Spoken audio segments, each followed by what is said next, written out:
izleyiciler, A-Markets'ten her birinize salamlayırıq. Bugün sizinle gündelik bazar analizini paylaşacağıq.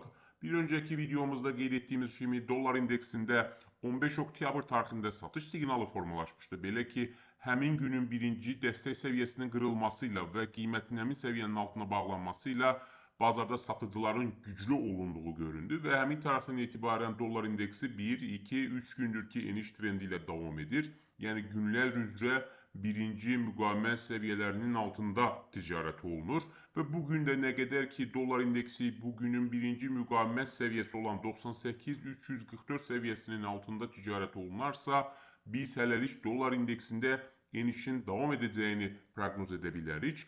Eyni zamanda bu həftə investorlar Amerikadan fundamental olaraq inflyasiya göstəricilərinin açıqlanacağını gözləyirlər və inflyasiyanın 3,1% olacağı, yəni 2,9-dan 3,1%-ə yüksələcəyi proqnoz edilir ki, bu da dollara yuxarı yönlü dəstək verə bilər. Çünki federal ehtiyatların faiz dərəcəsini aşağı salması gözlənilir.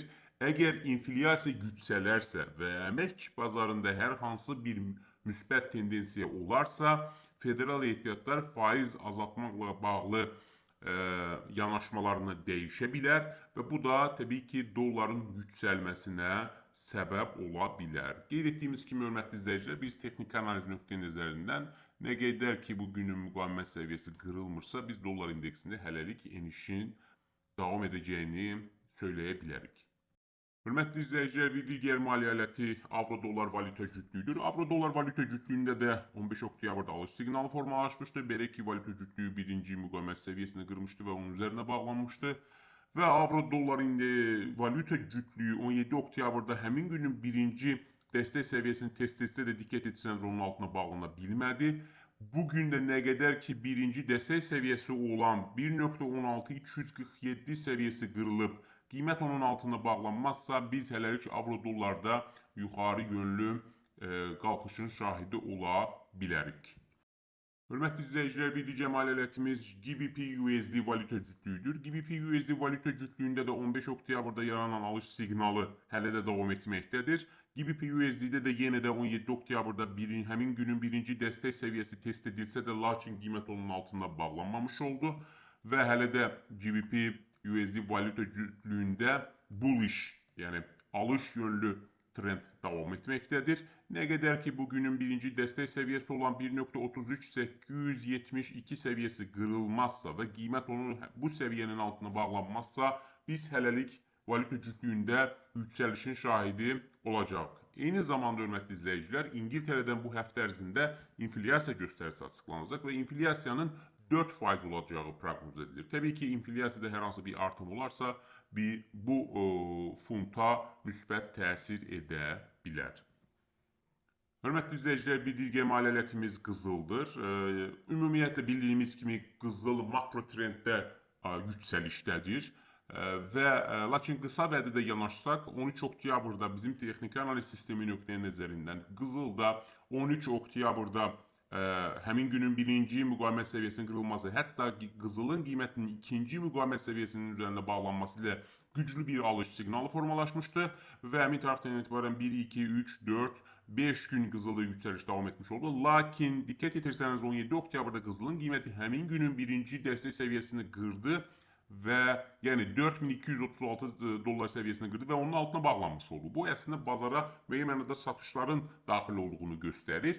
Və bugün ərzində də nə qədər ki qızıl bugünün birinci müqavimət səviyyəsi olan 4358 səviyyəsini qırıb onun üzərində bağlanmazsa, biz hələlik qızılda aşağı yönlü korreksiyanın şahidi ola bilərik. Lakin, hörmətli izləyicilər, bildiyimiz kimi qızılda makro trend yüksəliş trendidir və qızılda aşağı yönlü olan hər bir korreksiya əslində alış üçün böyük fürsətlər yaratmış olur. Hörmətli izləyicilər, bir digər maliyyə alətimiz S&P 500 indeksidir. Bir öncəki analizlərimizdə qeyd etdiyimiz kimi əslində S&P 500 indeksində 10 oktyabrdan etibarən, yəni Trumpın Çinə tarif tətbiq edəcəyi ilə bağlı açıqlamasından etibarən S&P 500 indeksi range içərisində ticarət olunur və günlər üzrə diqqət etirin, nə birinci müqavimət səviyyəsinin, nə də birinci dəstək səviyyəsinin altında bağlanıb. Sadəcə bu iki səviyyənin ortasında ticarət olunur, günlər üzrə diqqət etirsəniz və bu range ticarətidir. İnvestorlar təbii ki, hələ ki gözləmə mövqeyindədirlər. Çünki Trumpın nə edəcəyi hələlik bəlli deyil. Yəni Çinlə ticarət danışıqlarında konkret bir nəticəyə gəlinmədiyinə görə bu bir mənada investorlar hal-hazırda dediyimiz kimi gözləmə mövqeyindədir və bunun da nəticəsi olaraq S&P 500 indeksi range içərisində ticarət olunur.